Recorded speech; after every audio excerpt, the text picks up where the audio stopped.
Good evening, everybody. Thanks for coming out. It's great to see such a big crowd here, both in person and online. I'm Tammy Gaskell. I'm the director of the library here. So welcome. If we haven't been here for a while, welcome back.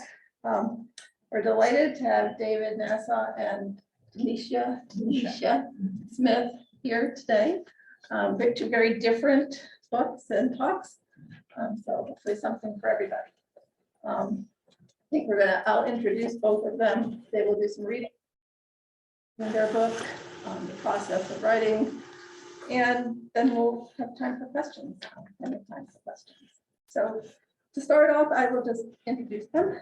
David is the Arthur Schlesinger Junior Professor of History Emeritus at CUNY Graduate Center and a past American historian.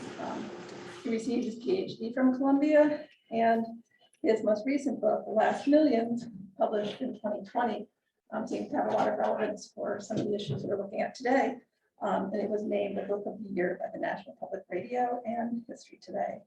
I'll go ahead and introduce Dinitia as well. She is an award-winning author of 5 novels, most recently The Prince, which is a contemporary retelling of Henry James's novel. About a year ago, last April, is that correct? March, okay, so just about a year ago.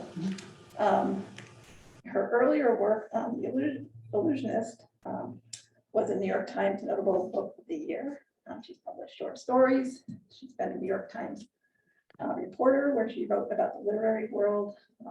And she's also a filmmaker, apparently, an Emmy award-winning filmmaker. So I will turn it over to both of you and I hope you enjoy it.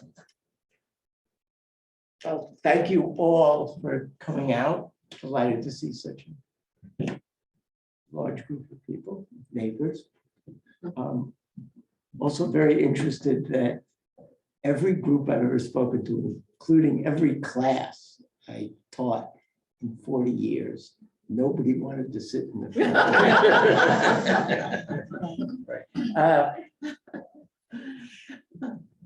In honor of International Women's Day, I wanted Dinitia to begin. But in honor of International Women's Day, I'm following her wish and beginning. You're going to hear 2 very different readings by 2 very different authors who write in very different genres. But we both tell stories. As a historian, I tell stories of the real. We can talk about that later. As a novelist, Dinitia tells stories of the unreal. It's not the unreal. Imagine. Of the imagined. Okay. Though as a journalist and filmmaker, she writes and tells stories of the real. So I'm going to begin by reading just a little bit so you get just some sense of what I'm trying to do here. This is The Last Million. Europe's Displaced Persons from World War to Cold War. I'm going to read from the introduction.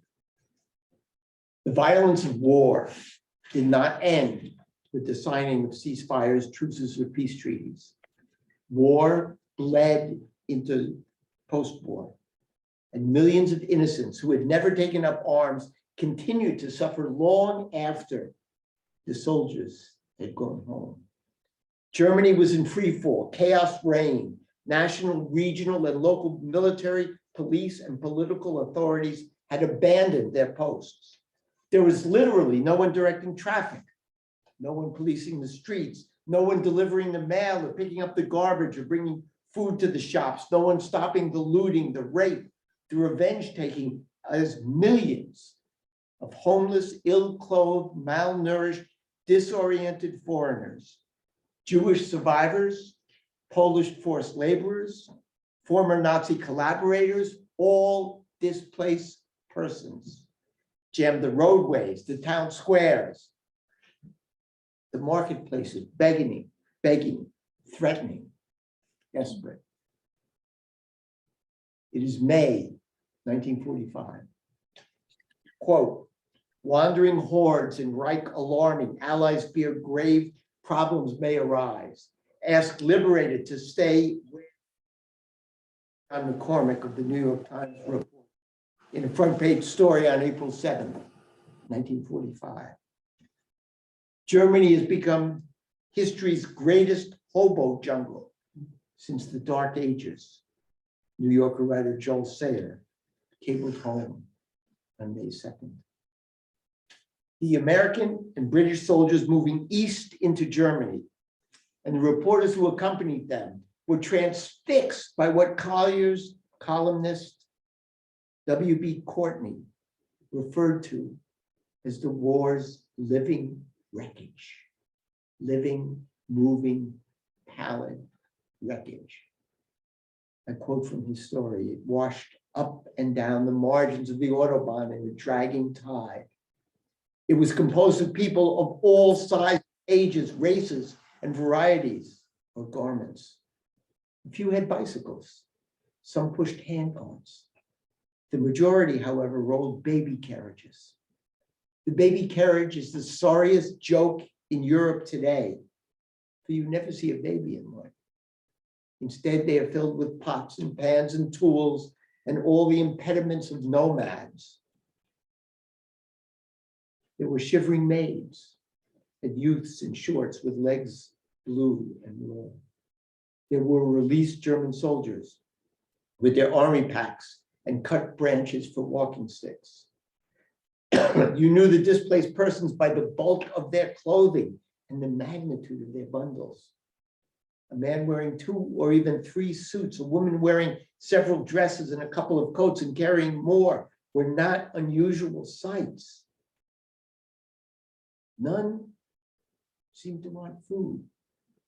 Their want, they said, lay deeper, and you could not touch it with your pity, but could only surmise that it was for country and home and news of loved ones. Having once seen the wandering, lost millions of Europe, you could not forget them, even as you could never fully know what thoughts were in their minds or what lumps were in their hearts. In the rain and wind, they were a steamy, abject porridge of human love. End citation. Barely clothed in ripped and ragged, oversized, striped camp uniforms, the Jewish survivors were distinguishable by their pallor, emaciated physiques, shaved heads, lice-infested bodies, and the vacant look in their eyes. Peter, I'm watching something from the library. Can I call you back? Okay, good. You could see them walking down the street. Chaplain Herbert Eskin of the US Army recalled from Berlin. Some of them with torn shoes, barefooted, with their long coats. The women and the men with the pajamas, dirty, very short hair, looking to talk to someone. The vast majority of Jewish survivors remained in the camps after they had been liberated, too ill to leave on their own. The soldiers who encountered them tell the same stories of initial shock, then disgust, accompanied by alternate waves of pity, anger, and stomach-churning illness, followed by a body and soul-wearying sadness that would not dissipate. A disillusionment with all things human, an enervating, pervasive disquiet that would remain with them for the rest of their lives. Chaplain Herschel Schachter of Brooklyn, the chaplains with the US Armies, who served with the US Armies, all abandoned their posts. They went AWOL. Instead of tending their flock of soldiers, they spread out into the camps to care for the Jewish survivors. there were not a lot of Jewish survivors, 25 to 40,000, out of what we shall see would later become 250,000. Herschel Schachter of Brooklyn commandeered a Jeep and drove to Buchenwald the day it was liberated. Quote, as we approached the area, the first thing that struck me was these huge gates. I walked through. I could see the huge smokestacks that I rushed in that direction. There were piles of human bodies stacked like cordwood, waiting to be shoveled into the crematorium. I couldn't tarry very long there and moved on looking for living Jews. I was peering into the faces of some people who were walking around, and they had no way of knowing who was a Jew and who wasn't. And I finally stopped one little guy who looked to me to be a Jew, and I just asked him in Yiddish whether there were any Jews here. And he said, of course, and he quickly led me to a small compound in this huge camp. It was by far the most dilapidated and run-down area. It was reserved for Jews. There were in the first barrack a few hundred people who were obviously too weak, too sick, too bewildered to get out of the barracks. They were just lying there looking at me, half dazed, half crazed, more dead than alive. I didn't know what to say, what to do. All I did was call out in a loud Yiddish, Shalom Aleichem, Yidden. Hier sind frei. I was under the impression that many of the people there were not even aware of what had happened. I went from barracks to barracks, and each one repeated the Shalom Aleichem and explained that I am an American, that I am a rabbi, that we have come to help them, and that the war is over. And of course, I spoke in Yiddish, and they clearly understood and got the message. And I was everywhere surrounded by people who looked at me and touched me to see if I was real. I was alive.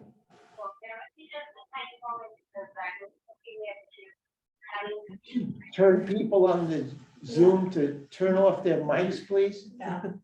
Everybody, please mute. Please mute I yourselves. tried muting everybody, but.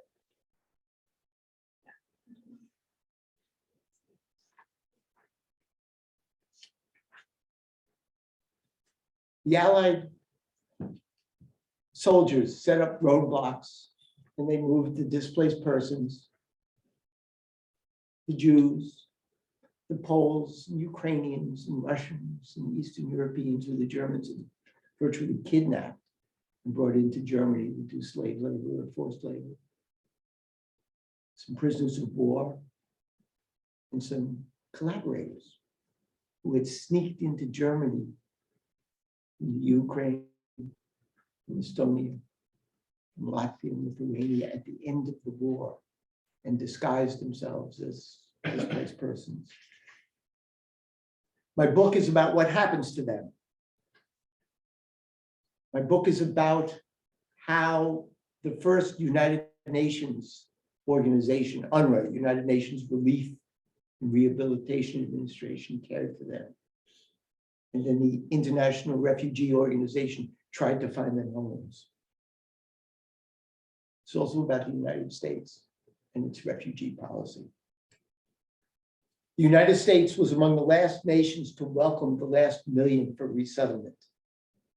Save those displaced persons whom the CIA and the State Department deemed useful for clandestine Cold War campaigns at home and abroad, and for building rockets for the coming Cold War.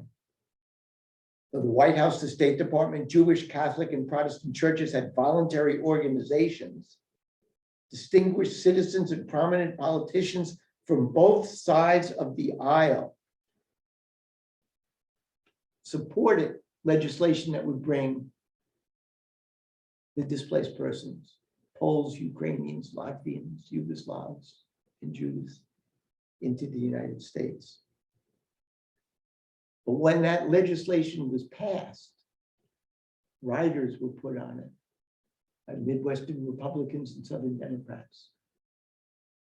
It kept out 90% of the Jewish survivors.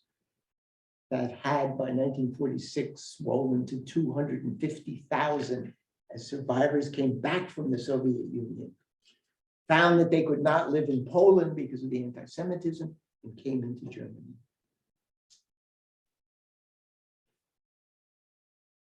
My book is a story not of victims. The displaced persons, including the Jews, were not victims. They didn't have time to mourn. It was their self-imposed task to resurrect the Jewish community from the ashes to make sure that Hitler did not win. The last million could not escape the past, but neither could they permit themselves to be buried in it. Itzik Lachman had lost his family and countless friends and comrades in the Warsaw Ghetto and in Majdanek, Birkenau, Buchenwald, and Dachau. At war's end, he was transported from Dachau to Feldafing. He had survived because he had all sorts of skills and made himself useful for the Nazi commandants. I wasn't happy, he said, because I found nobody alive. But he felt safe for the first time, was treated well by American soldiers in the Joint Distribution Committee, the JDC, and remembered his elation when he met General Eisenhower. A day after his arrival at Feldafing, which was the displaced persons camps, the last million who I write about ended up in refugee camps, mostly in Germany, some in Austria and some in Italy, where they spent from 3 to 4 years, some longer. Lachman was asked to help construct room dividers in a women's dormitory.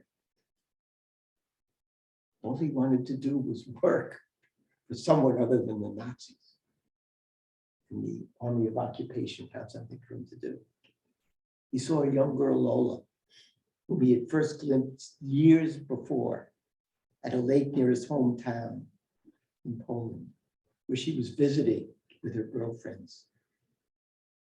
Itzik and Lola were married at Feldafing, had a child and 2 more in Brooklyn, where they resettled under the sponsorship of his cousins.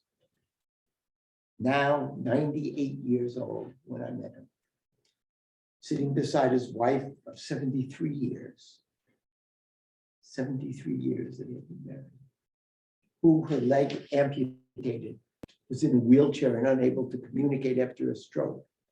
Itzik, as he talked to me, alternately tearful and smiling, looked me straight in the eye and said, couldn't be a better life. A good wife, everything could.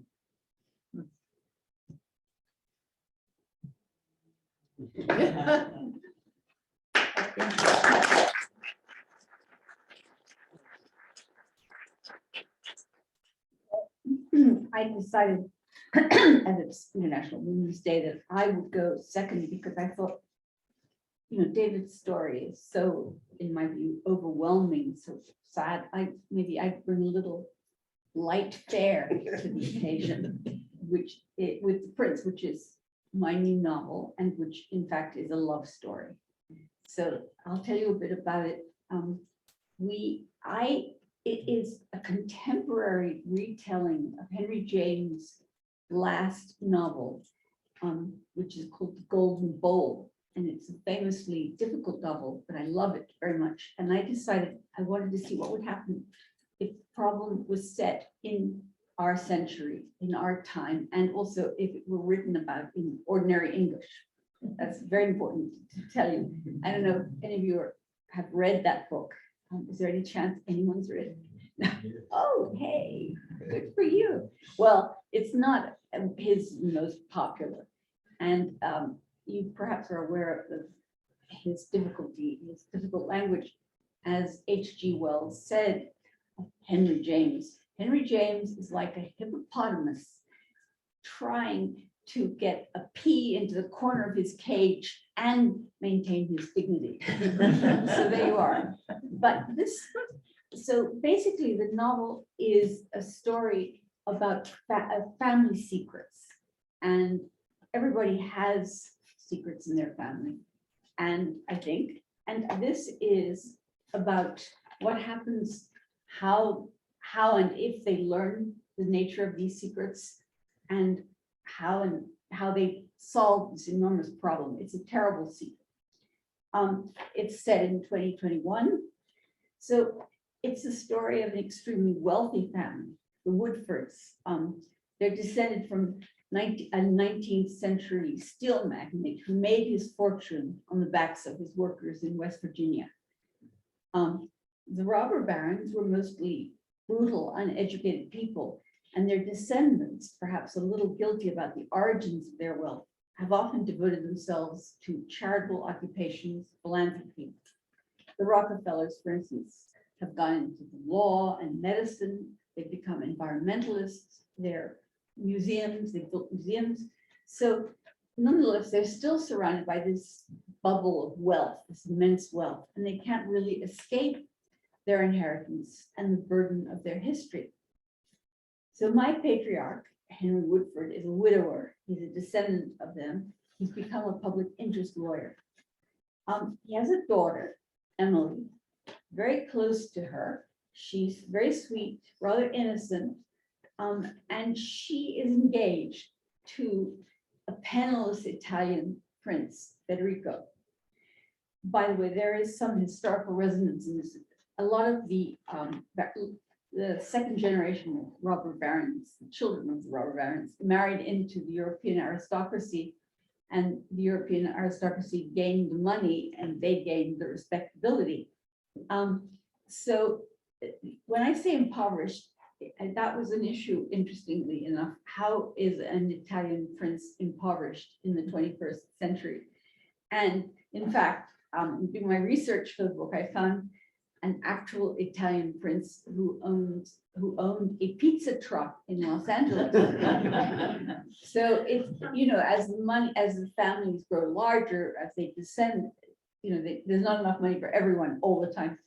So anyway, the wedding's about to occur on the Woodfords' big private island in Long Island Sound when an old girlfriend of the prince's, Christina, arrives in New York. Federico and Christina had been very much in love. The prince broke up with her because neither of them had enough money to marry. And she also happens to be this girl, a childhood friend of the future bride, Emily. So I'll just read you his reaction when he sees her for the first time after all this time. I'm gonna have a, okay. He's quite surprised by her arrival. And there she was, standing before him, tall, slender, long-necked, her dark blonde hair pulled back today, her skin luminous in the heat. She wore a sleeveless blue cotton dress, loose-fitting and plain, with a low square neck. It showed her slender arms and legs, and her thin feet and long toes. Unmoving, she looked back at Federico, her head held high, amused. This was Christina, strong, defended, slightly mocking. Federico, she said, I didn't know you were here.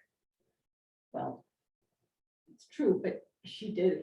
He went towards her, they kissed on both cheeks in the formal European manner, and the familiar fragrance of her body enveloped him, the scent of her lavender shampoo and lotion, which had always emanated from her. He stepped back. He saw that her pale green eyes were laughing at him, and yet he saw too beneath that the hardness and the hurt. What brought you here? He asked. I'm coming to the wedding, she said. Okay, things are going to get rather complicated. The wedding goes forward, and one of the characters in my novel is actually this private island, this huge island that the family owns, which is not Gardiner's Island, but it resembles it.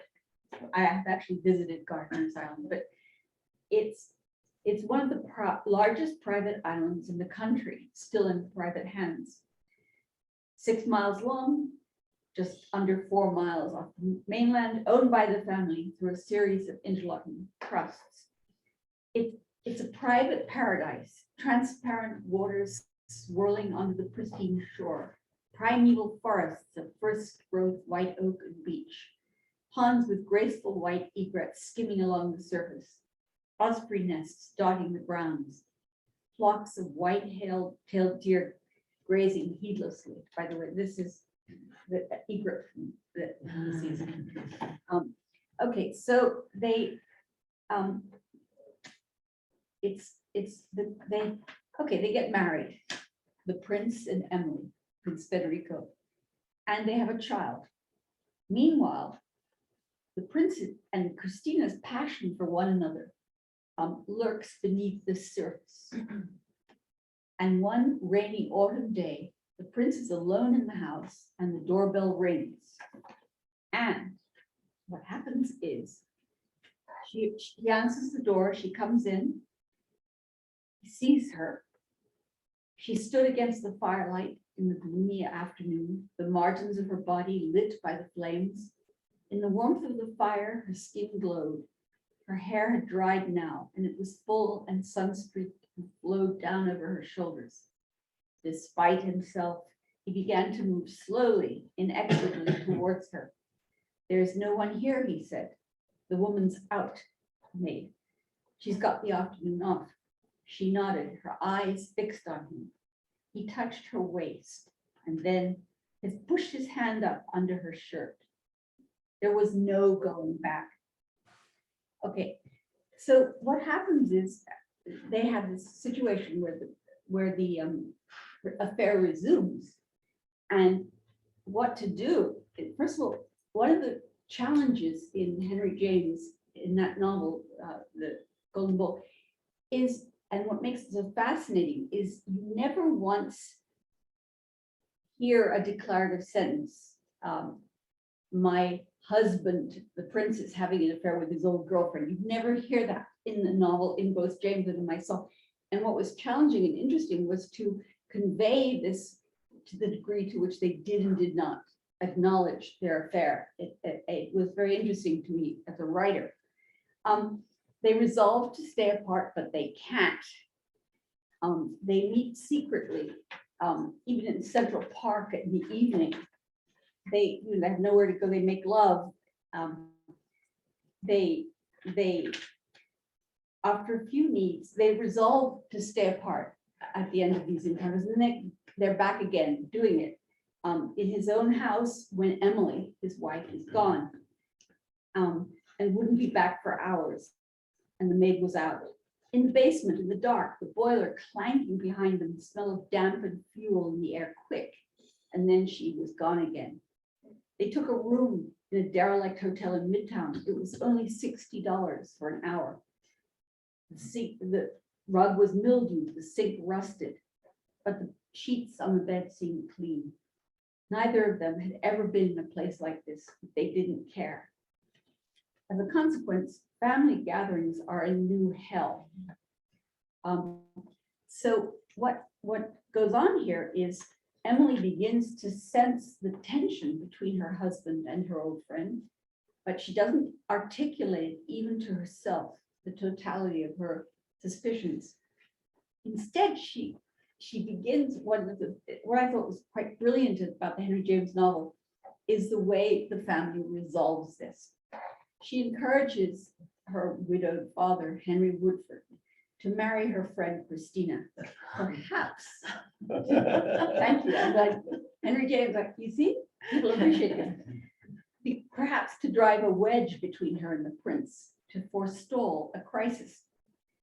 Henry Woodford, her father, rules over them like a king, and he thought he'd never get over the devastating death of his wife, Emily's mother. He's entranced by this beautiful young woman. And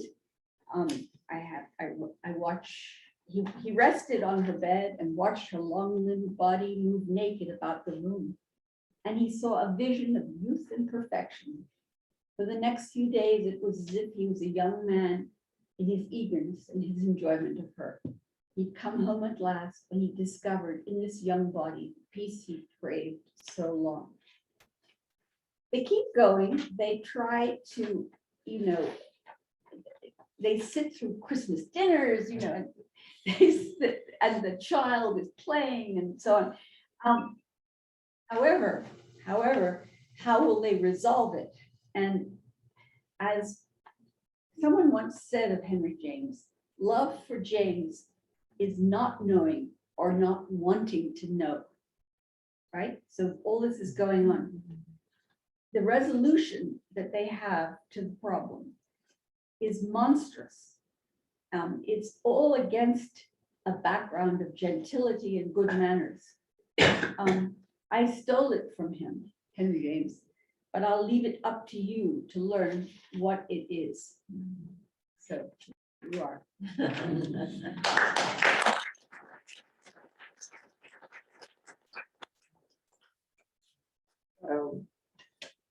Talk about your research. You didn't do the kind of research I did, but you did a lot of research, and it makes the book in your story in 2021 come alive. It's for me. Well, I am an author who, like a lot of novelists, I have a background as a journalist. It's very common. Dreiser and all of them, Hemingway. So my background as a journalist was very useful. For example, I spent quite a bit of time on Gardiner's Island because I was writing a story about it. And so I got to observe a great deal. I knew people like these people that I write about. I was not in their social category, but I had, met many of them in my years at the Times. Art collectors, people who were philanthropists. And so that imbued my book, but I had a lot of things to research. At the beginning of the book, the prince has to sign a marriage contract in which he'll get like $1 million for every year that they're together, but he'll forfeit the art. And in Henry James's great novel, the most important object is a golden bowl. It's a glass bowl that's glazed or imbued with gold. And I didn't want to do that for some reason. And I decided I wanted my own object because when it's broken in James, that the whole scheme is shattered. And so I wanted something of my own. So in Hudson, I found in an antique shop, a sort of glass, looks like a vase. It's very small and it looks very old. And I wanted to believe and had reason to believe that it was actually a Roman piece of Roman glass, and that it was an unguentarium, which was used to store perfume, or a lacrimarium, which is said to be that it was used for mourners to cry into in funeral rites, and they're often found in what were burial sites in the ancient world. So I like that. That was the research. So I researched. I made David go with me to the Met and to see some real lacrimariums. I measured them. I have a desire always to be accurate about everything, about what I'm saying. So I had to be very careful that I described it properly, and I had my own little one, if it is indeed a Roman relic, which I have no way of knowing. It just looks like it. And that was another piece of research. And I had to research, as I said, the marriage contract. How does it work? How did you research the marriage contract? I can't remember because it was about 2 years ago, but there is, there are marriage contracts. A lot of these people's very wealthy people have them, and I'm trying to think of other things. This novel did not involve as much research as the one before it, which was about the love life or the last marriage of the writer George Eliot, who married a man 20 years younger, a very handsome guy. He begged her to marry him. And they went on honeymoon in Venice, and he jumped off the balcony and begged the gondoliers not to rescue him. Anyway, she was on the honeymoon. She was on the cusp of so many great intellectual movements, German rationalism, the suffragette movement. So I had to do huge amounts of research for that. You give, in your talk, you give Henry James too much credit.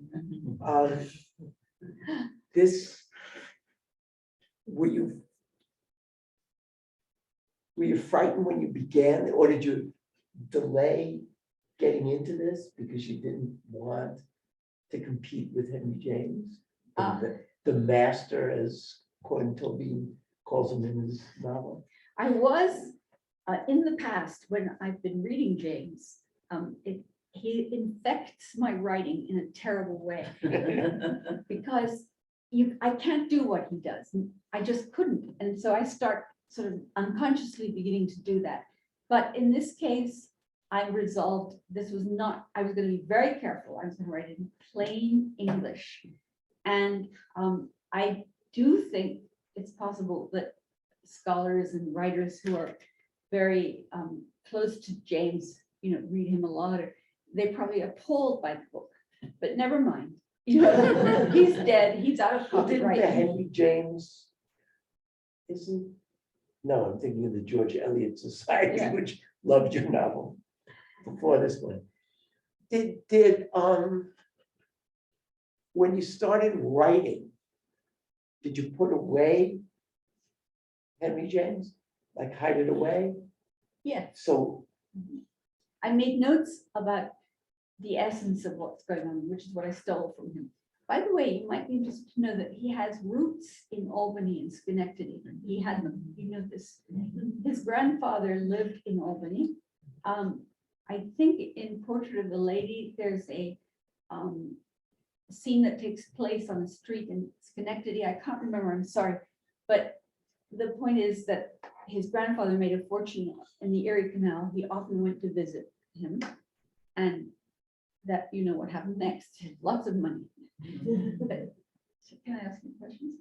sure, Okay. just be nice. He's afraid of me.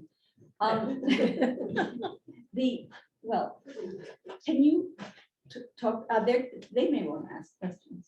Well, you ask yours first. Okay, and then you, please. Okay, go ahead. What made you think of this particular subject? How did you draw yourself into it?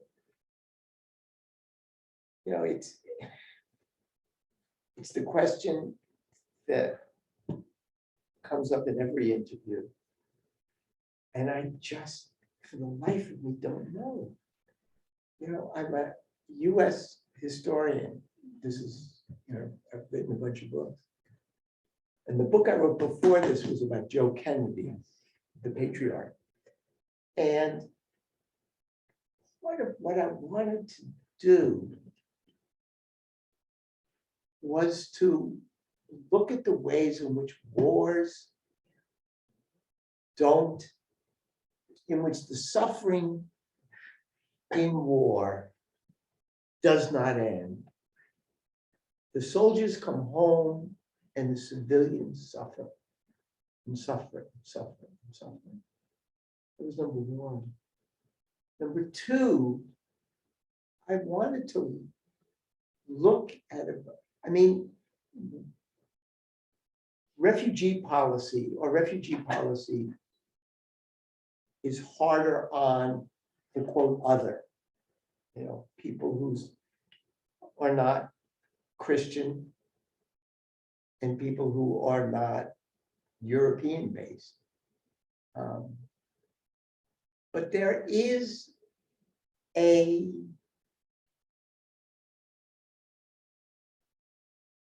there's a problem, there's a discontinuity between our promotion of our nation as a nation of immigrants and the barriers for the last almost 200 years we put before those immigrants who want to come here. So I somehow, I guess, wanted to move back as a historian and to write about a group that were European, that had relatives in the United States, and what happened to them. And then there was one more issue I think about. And that was all through my life I had met, living and teaching in New York, and coming from a Jewish family, sectarian Jewish family, I had met Holocaust survivors, the children of Holocaust survivors. And the first question I always asked, from the time I was a kid and met friends of my grandmother, Greta Hirsch, when did you come here? When did you get to the United States? And they all said 1949, 1950. And it didn't register for years and years that the war ended in 1945. What the hell were they doing? Till the late 40s and early 50s. So I guess that started New York. And there, we've met people our age whose parents were in the camps and in the refugee camps too, as well. There, it's there, and you talk about the silence. People didn't want to talk about it. I was struck by one thing in your book, especially about Jared Kushner.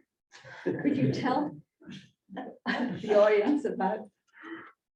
Well, Jared, there are many Jared Kushner. There are many people who've forgotten their family histories. Jared Kushner's mother and father were in a DP camp in Italy.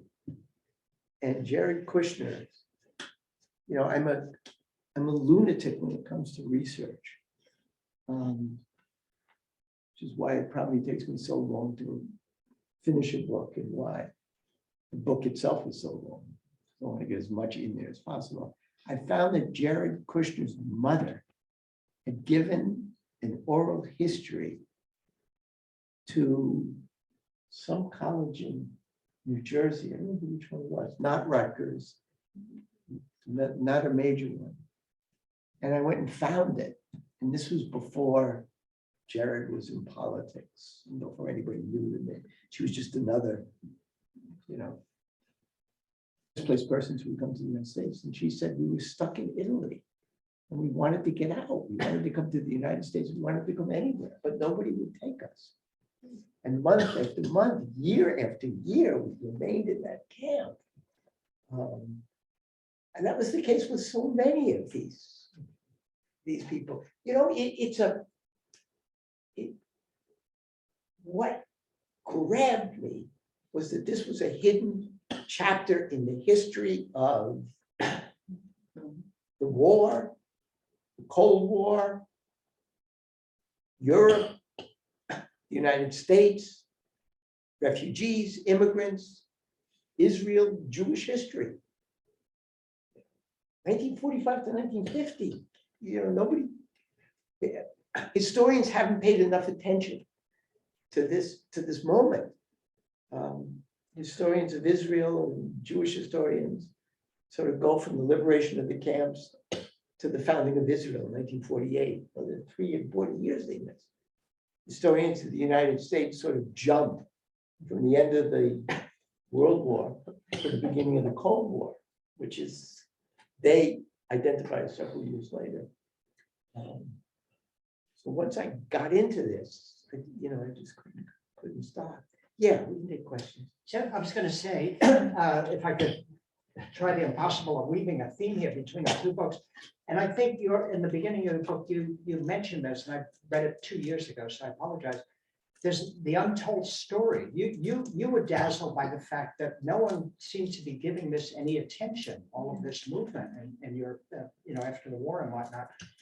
And on the same vein, your book kind of takes the untold story of a James novel, which you kind of leave behind, and you write your whole new novel. But I suspect what's in the back of your mind is there's an underappreciated or not fully understood thing going on here that you could write about. And the way you described it made it so compelling. I think we're all going to run out and get the book. quite frankly. Yes, but I don't think you can't read my novel as a primer for Henry James, and he would not forgive me for that. Because it isn't. It's just taking this notion of family secrets and silence, and so maybe there we do have something in common. Yeah, when I began to write this book, and still, I write it out of a sense of embarrassment. I'm a New York Jew. My grandparents came here as refugees. I'm a historian. I teach at the City University of New York. God knows it's just full of refugees. And yet I didn't know this stuff. How could I not have known the story of the last million? How could I not have known the barriers that were put in the place of Jewish survivors? Yeah. Like everybody else, I was struck by images rather than the history itself. Images of flags waving, people celebrating, of the Germans being defeated, of parades. It was as if, the war ended, the sun came out to shine, we all clapped, and we said to the Jewish survivors, we're so sorry, we open our hearts, we open our wallets, we open our gates, come to the United States. No, it didn't happen. But it took me until my 8th decade, and many, many years doing this research to discover that those images I had in my head were just all wrong. Could you, I just want to briefly, excuse me, can you just, one of the things I listened to him in his research, but about what was the reason for keeping the Jews who've gone through all this out of the country? How was it done? Yeah, it was done, it was done because Congress did not then and does not now represent the American people, and certainly doesn't represent the best of us, our best intentions. And what happens is that the Southern Democrats and the Midwestern Republicans don't want any immigrants, except the Midwestern Republicans want the Germans to come, because there are a lot of Germans in the Midwest. But more than that, there is anti-Semitism. I discovered this when I wrote my Joe Kennedy book. The question was he an anti-Semite, but what kind of anti-Semite was he? Anti-Semitism, as all prejudices, all racisms, all ethnic discrimination, the discourse changes, the images change. And what happens is when the war is over, nobody can use Hitler's language anymore. They use a new language. And they blame the Jews as being, they use the language that the Pope used after the Bolshevik Revolution, that the Jews are disruptors, right? The Jews are revolutionaries. There's this bizarre language of anti-Semitism. They're either Rothschilds, right? Or they're revolutionaries. and what goes on. And I spend an awful lot of time quoting congressmen, most of them from the South, who says we can't let the Jews come over here because they're going to destroy American democracy, because they're all communists, they're all subversives. They were liberated by the Russians. They spent time in the Soviet Union. They have relatives in Poland. The only ones who are going to want to come over here are spies. You know, therefore we got to keep them out. We got to keep them all out. So it's a new anti-Semitism that picks up this thread, this lie that goes from the Pope to Hitler to any number of congressmen. You're talking about images, and this now reminds me, and I'm sure most people in this room will remind them, when you went to the movies in the 1940s, 50s, and I remember going as a child in the late 40s, early 50s, it was always a newsreel before the feature. And I can still picture the newsreels, and there was always something about the GPs. Now, as a child, it didn't make any impression on me, but it must have, because I now remember, and I can always picture, there would be, pictures of these troubled people, and it looks so cool, and that still comes back to me. My other question is, we as a nation behaved horribly. No, but we did have a Marshall Plan. Was that, wasn't enough, but was it good, bad, and different? How did the Marshall Plan fit in? The Marshall Plan is very, very important. But it is an attempt in many ways to save the world from a depression, which is going to lead to another world war.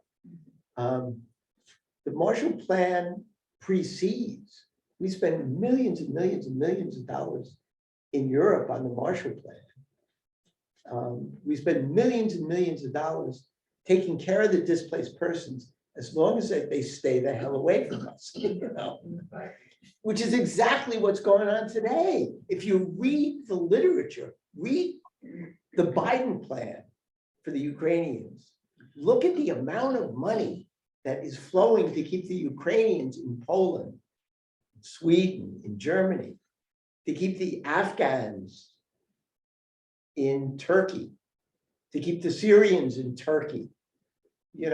We spend lots of money not to bring them over here. And it was and remains a disgrace. And it was not only, in the beginning, it was all immigrants. And the Catholic Church tried to bring over the Poles and some of the Ukrainians, and they couldn't do it. The Protestant groups, the Lutherans, tried to bring over some of the Lithuanians and Latvians, and they couldn't do it. And it was that, Americans are motivated and have been, and it's one of the bizarre underpinnings of American history that historians try to get at and can't quite. We are, in our foreign policy and our domestic policy, motivated more by fear of what might happen than of hope based on our past. So if you look at the history of immigration, you see that the immigrants have contributed enormously to economic growth and prosperity. But the fear during the period I'm talking about overrode that hope, obliterated that hope. The fear that all these people were going to come over here, they weren't going to fit in, and among them would be tens of thousands of, Soviet spies. Let me just say one other thing about those newsreels. I watched those newsreels too. What's absolutely remarkable about those newsreels and about the radio reports and about the newspaper articles and the magazine articles about the displaced persons is they don't mention the Jews. They don't mention the Jews. And I was astounded. I read Murrow's broadcast from London and from Buchenwald 3 and 4 times, read the transcripts, no mention of Jews. I read the newspaper articles. Eisenhower wants the world, the United States, to see that we had to fight the Germans because they were brutes. So he brings over, he asks Chief of Staff of the Army Marshal, who asks Truman, can we bring over the major newspaper editors and publishers and take them to Buchenwald and take them to Dachau and take them to Bergen-Belsen? And they come over here and they're marched through, followed by newsreel people. And they go home and they write about it. No mention of the Jews. The story was just, it was too much. It was too unbelievable. We could understand the displaced persons who were French prisoners of war. We could understand the people in Dachau who were Polish nationalists and who fought the Nazis. But not the Jews. We have, Eileen has a question. Eileen, you want to go ahead and ask? Yes, thank you so much. I greatly appreciate your giving me a chance. And I wanted to thank Dr. Nasaw for having written the book and shed light on this time and the depiction of these Jewish refugees, essentially the people in the displaced persons camps, for several reasons. First, my father was one of them, and he actually spent it was always a kind of a unknown, a mystery to us to understand what happened between the time he was in Siberia, which is how he survived the war and didn't get killed like the rest of his family. And he was there in Russia and then made his way across the Ural Mountains to Lviv in Ukraine, where he was born, and they were still killing Jews there. And then he went across the country, across Europe to Cologne, Germany, where he could establish some kind of a identity, because, you know, they didn't have any papers. They didn't have any identification about who they were. And he was in a DP camp at Bensheim. So I was curious, first, I have your book, Professor Nasaw, and I just hadn't seen any mention of it, but I wondered if you had come across it in your research. And I just wanted to commend you for having brought so much attention and shed so much light on this very, very terrible moment in the world's history, where so much was, the Jewish people were suffering both from the horror of the Holocaust and then, of course, the chaos after the war.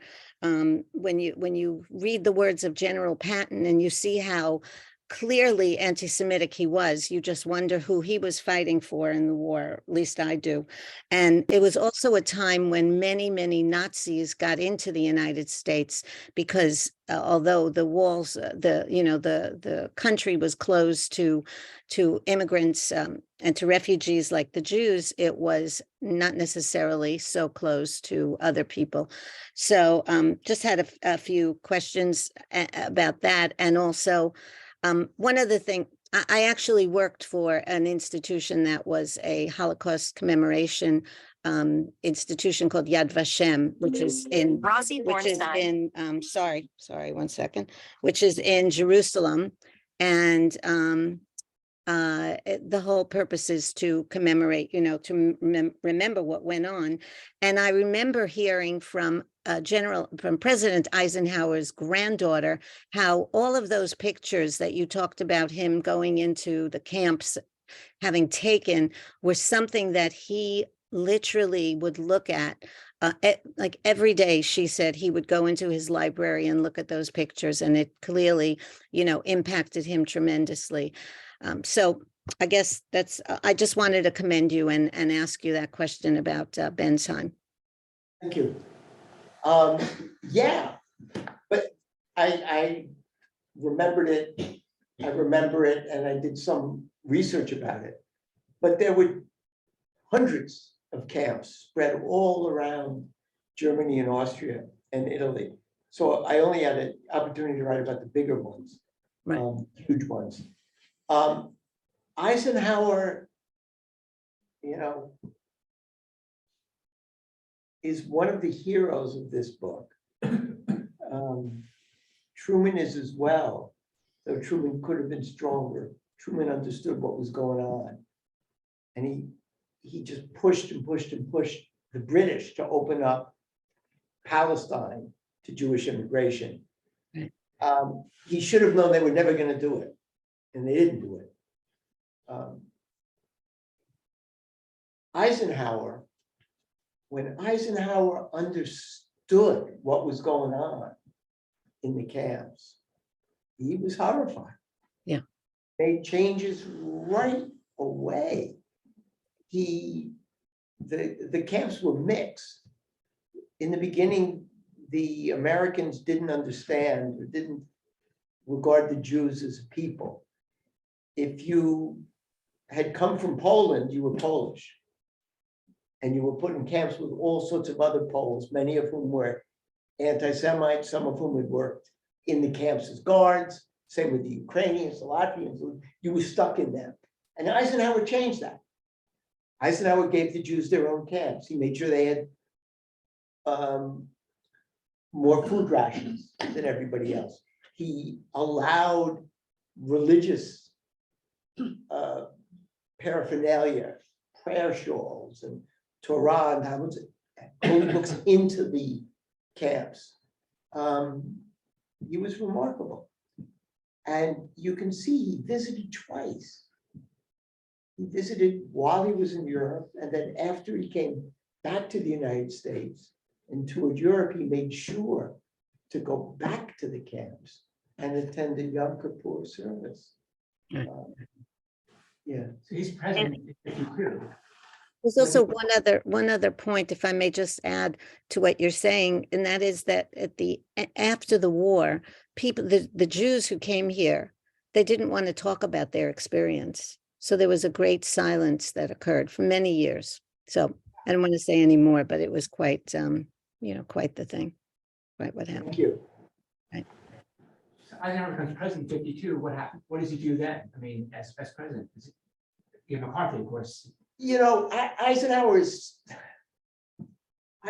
does, in many instances, he does the right thing. In 56, he stops Israel from taking over Sinai, which is brilliant and which would have destroyed, in many ways, the ethos of this young nation.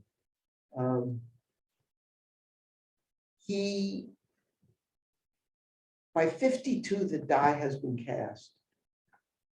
By 50, because the Displaced Persons Act of 1948 keeps the Jews out, only 50,000, these are my estimates, I think they're right, 55,000 displaced persons who were Jewish come to the United States out of 250,000. The vast majority go to Israel. A lot of them, once in Israel for a couple of years, come back to the United States. Some go to Israel because they're Zionists, a lot more go because they can't get in anywhere else. And then Eisenhower may help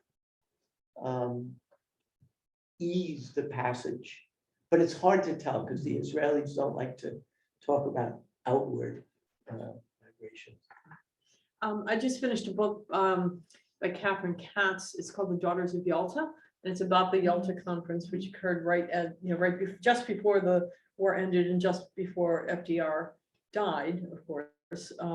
And it's clear in this book that Roosevelt was one of those who was silent about the Jews. He refused to acknowledge the Jews. There's not a word about the Jews in the Yalta Agreement, and so that attitude, because he was president for so many years, that attitude really prevailed, coming out of the war. Yeah. The arguments have been made over and over and over and over again. And Ken Burns' recent documentary, the argument is brought up again about whether Eisenhower could have bombed the rail lines leading into Auschwitz-Birkenau.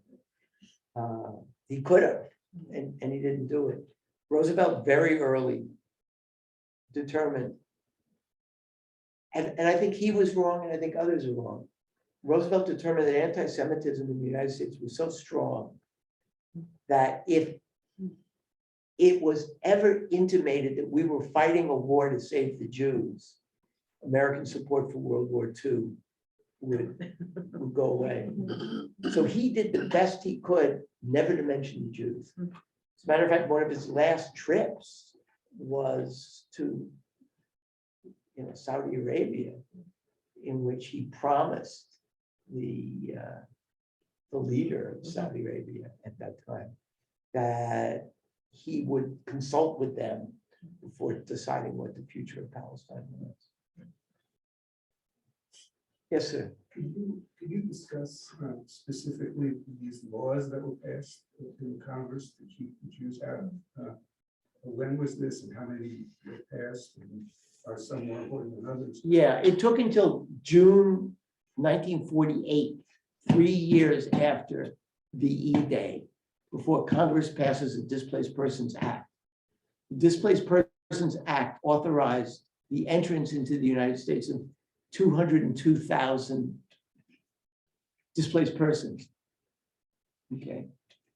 But the act said that only those displaced persons who had been in camps prior to December 1945 were eligible for these visas.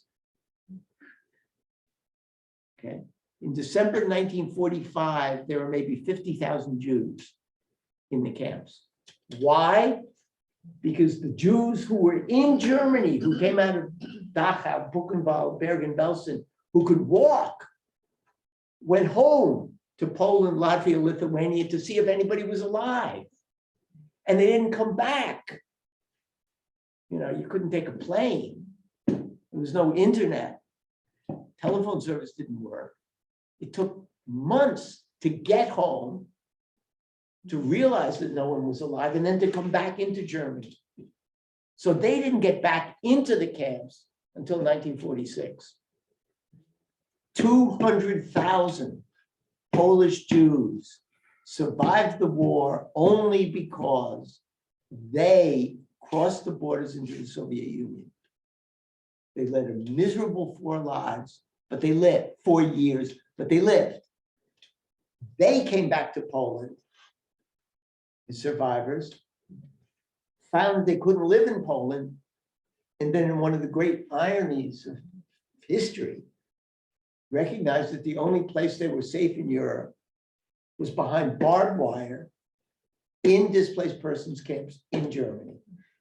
Okay, so 90% of the Jews who were in the camps in 1948 had come there after December 1945, and so couldn't get the visas. But that wasn't enough for Congress to keep the Jews out. They also said that priority would be given to displaced persons whose countries had been annexed by a foreign power. Parts of Ukraine, Latvia, Estonia, Lithuania. There were no Jews left in those countries. Okay, so they couldn't take advantage of that preference. They had all been murdered. Poland was not annexed by the Soviet Union. It was still an independent country. So the Jews, Polish Jews couldn't get in under that 40% preference. And that's not enough yet to make sure, triple sure that the Jews weren't let in. There was a special clause put in the Displaced Persons Act that preference would be given to agricultural workers. 3% of the Jews in the displaced persons camp had been farmers or agricultural workers. Now, having said that, the law was written to keep the Jews out. but every group in the displaced persons camp had its own forgers, its own printing presses, and access to German forgers. So large numbers of Jews forged documents so that they could get in under that 1948 law. The law was amended in 1950, but by then the Jews, not willing to remain behind in Germany, waiting for the Americans to get their act together, had gone to Israel. This is all laid out in great detail in my book. Are there other questions? Yes, sir. I was curious if, in terms of Nazis coming to the United States after the war, if you had done any research about Reinhard Gehlen and the role that he played, because I think he possibly is the most significant person in the whole Cold War. That's my reading. Yeah. And no one knows him. I mean, he's, even though some books have been written about him, but he seems to be a non-person. And I was just curious if you. Yeah, Galen was, had a whole crew of, spies that worked for him. The Americans and the Brits fell in love with him until they realized that he had sold his soul to the Soviets. He was a double, triple, quadruple agent. What happens is that into the United States come, you never know how many, hundreds, thousands of collaborators from Latvia, Lithuania, Estonia, and the Ukraine. And at war's end, after their collaboration with the Germans, with the help of the German army, they make the trek from Latvia, Lithuania into Germany, where they think they're going to be safe. They don't imagine, I'm trying to find a picture to show you. They don't imagine that they're going to be caught out by, the Americans and the Brits. Okay, it's too small for anybody to see.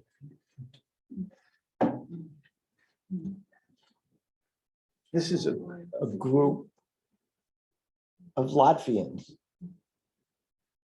Okay, they're coming into Germany, and 80% of this group are coming into Germany. They're leaving Latvia because when the war is over, who's going to come into Latvia?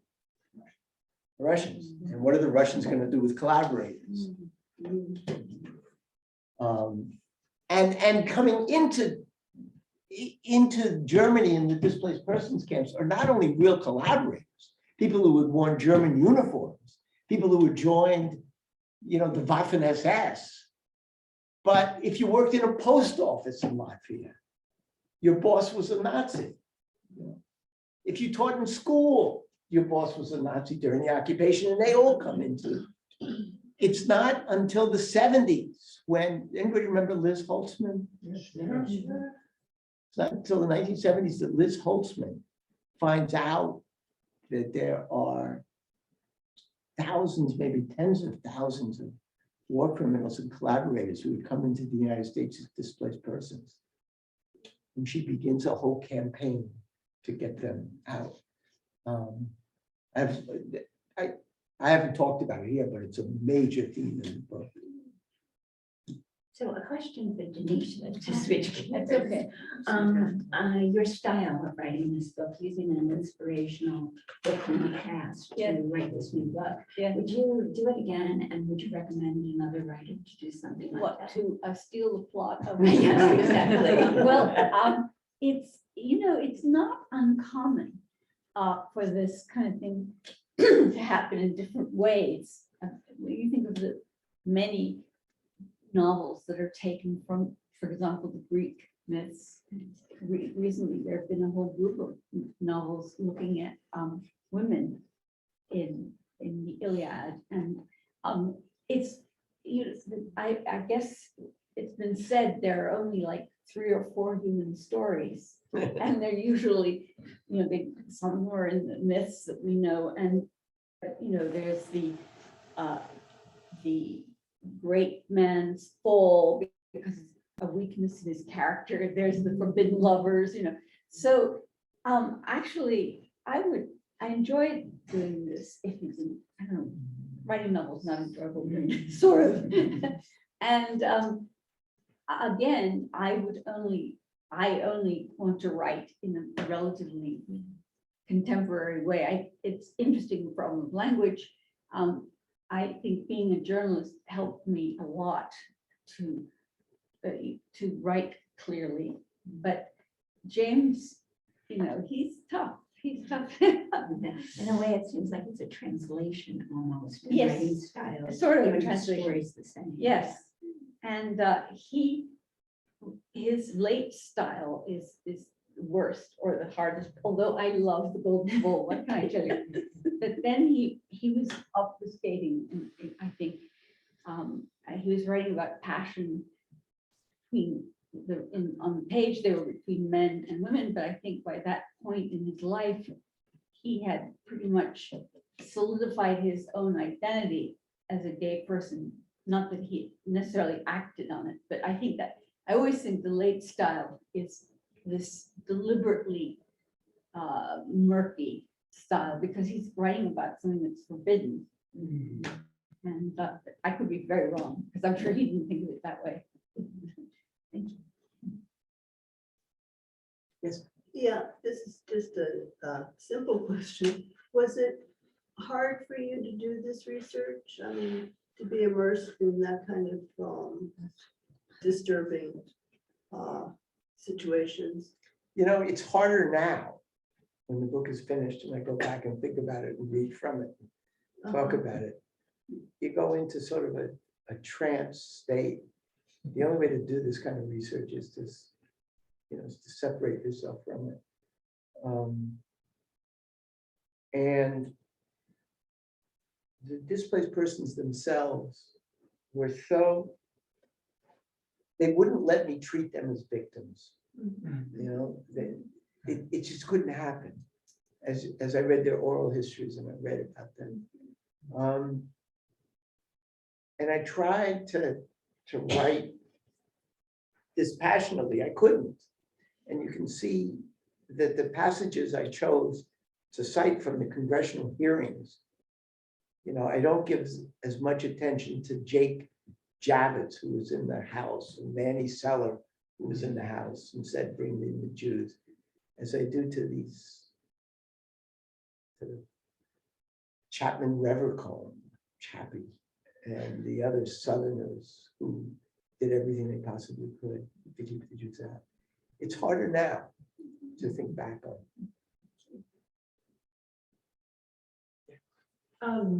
You alluded to this at the very beginning of your talk, and if you could speak specifically about how your research informs what you read in the newspaper every day. And clearly, well, to me at least, the rhetoric about keeping people out is a little bit more, there's nothing subtle about it, let's put it that way. Yeah. And, you know, it's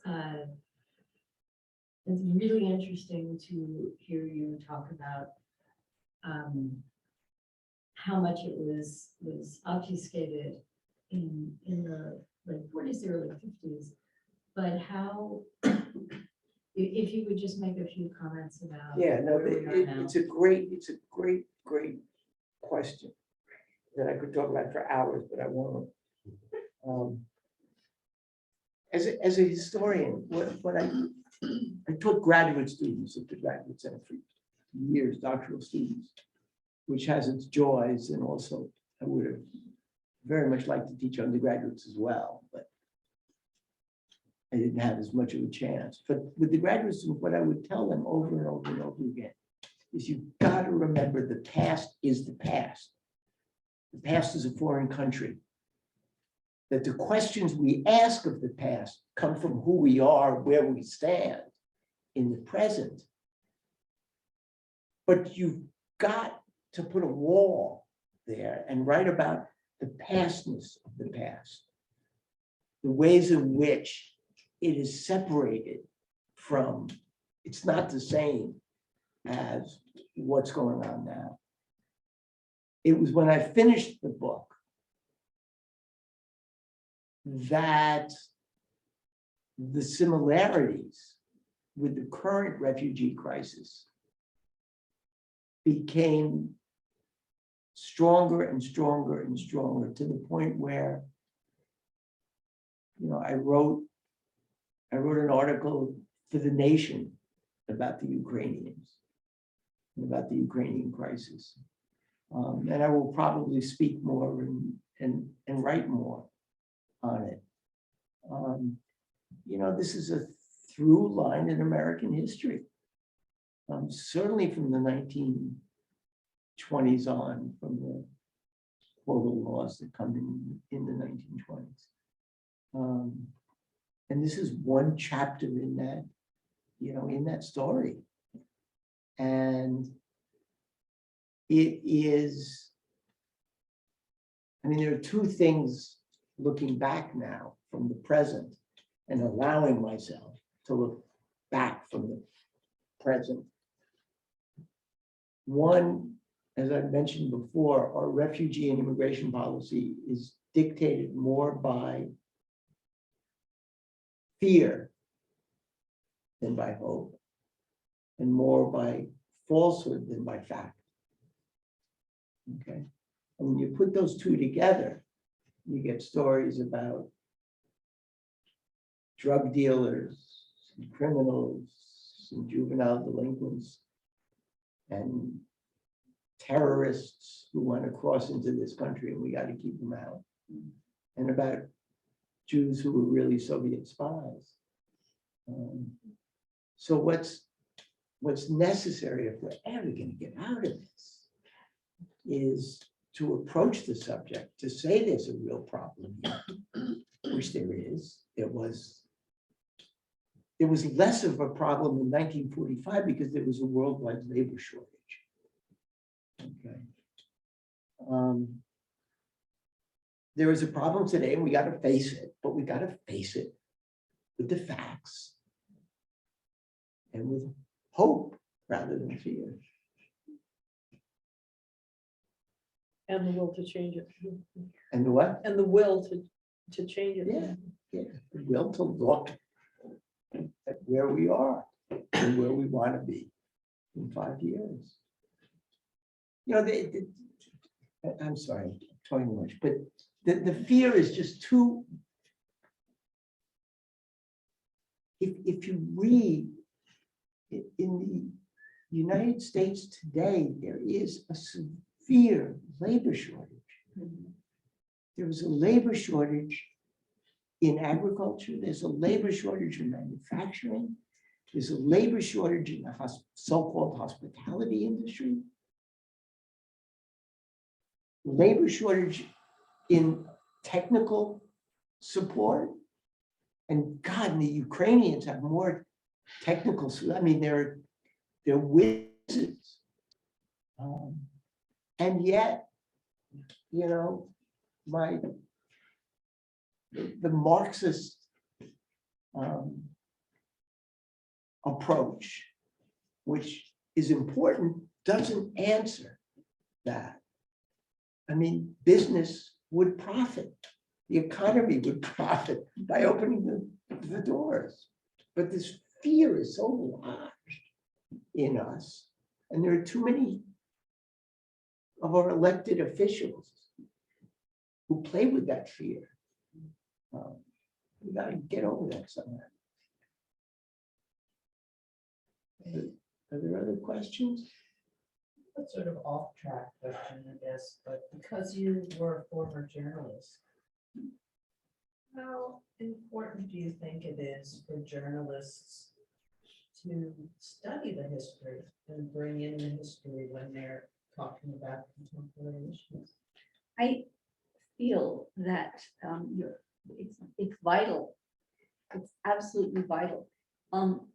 I benefited from being married to an historian, and during the course of my career, I consulted him because he was sort of like a shadow editor. But in the United States at this point, American history is taught less and less and less. My husband can speak to that because it's very concerning. Kids are not learning about our history. And there seems to be an emphasis on, mechanical engineering and so on in colleges. And so we've talked about it. Yeah, no, I mean, it's a. I often find it difficult to listen to the news because nothing's contextualized. That's right. Yeah. It's true. I mean, there's no mention.